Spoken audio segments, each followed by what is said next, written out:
আজকে ইলিশ মাছ দিয়ে আলু টমেটো দিয়ে রান্না করবো, তাজা ইলিশ মাছ। তো আমি তো ইলিশ মাছ সবসময় ভাজি না, কষাই রান্না করি। তো আজকে কষাই রান্না করব, নতুন আলু নতুন টমেটো দিয়ে কাঁচা ইলিশ মাছ রান্না করব।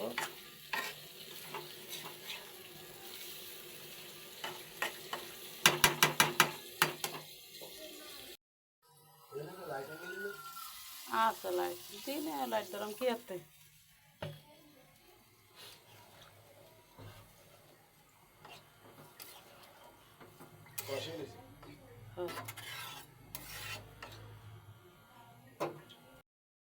আমার ইলিশ মাছের তরকারিটা হয়ে গেছে, আর এদিকে আলু সিম টমেটো সিদ্ধ হয়ে গেছে।